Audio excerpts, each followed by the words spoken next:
It's 80s hard rock ringleaders Quiet Riot. These godfathers of pop metal were the first headbangers to have their debut album hit #1, bringing rough-edged LA rock into the living room.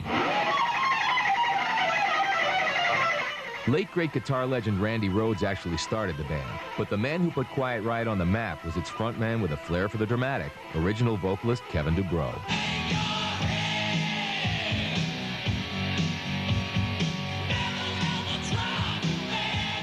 I grew up in Hollywood.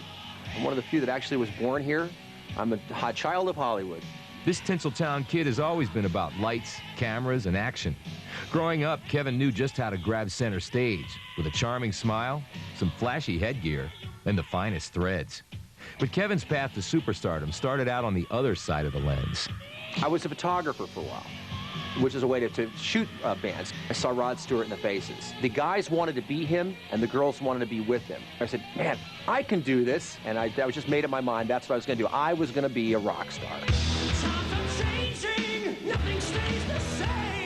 Kevin moved like Rod the Bod, and he certainly had the look. Soon he formed his first real band, taking its name from a Louisa May Alcott novel. Still, something about Little Women wasn't quite right. I was friends with a guy in a band called Status Quo. I says, well, if I had a band, I'd call it Quite Right. I said, Quite Right? And he goes, no, Quite Right. I said, what do you mean? He goes, well, in an American accent, it would be Quiet Riot. And that's where we got the name.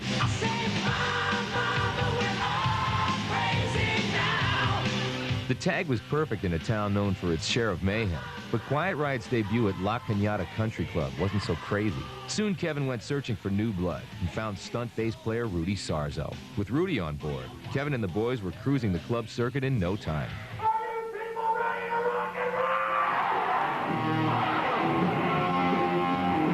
Here they are at LA's legendary Starwood in 1978.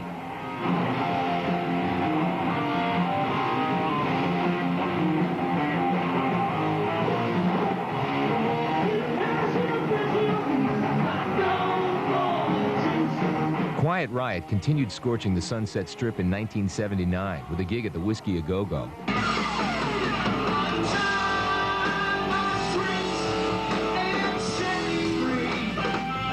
Their strong live shows were opening doors, even landing the boys a spot on the local news. What they're saying is that the music scene in Los Angeles is back on the streets. That means that there are literally hundreds of bands playing music, trying to get a break. This group is called Quiet Riot. It has been together 4 years and considers itself permanent wave rather than the punkish new wave. You have to be aware of these distinctions. Quiet Riot also falls into the general category garage band, a category noted for its ability to penetrate the walls of garages and rehearsal halls with pure sound. Noted also for being local, young, and struggling desperately to be signed to a recording contract with a major label.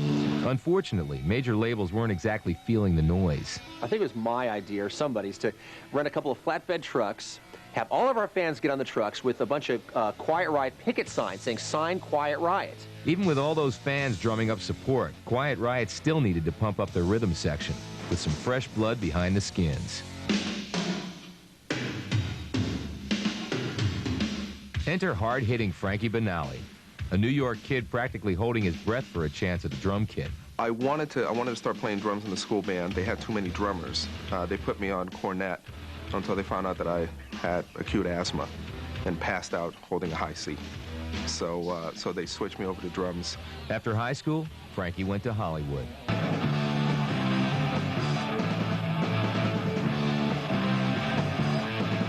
Here he is gigging with his LA band Monarch in 1980.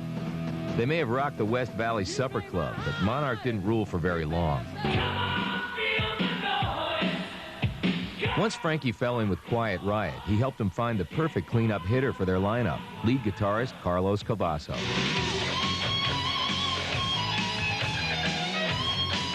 As a kid, Carlos was definitely on the straight and narrow, and he was oh so innocent. Then rock and roll infiltrated the Cavasso household, and Carlos was never quite the same. Long sun-bleached hair gave way to longer sun-bleached hair. By the end of high school, Carlos was a rebel without a clue. And I'm sitting around the house, and I have no idea what I'm going to do next. And then I get a call from Kevin one morning at that house. I don't know how they got my number, but they said they needed a guitar player.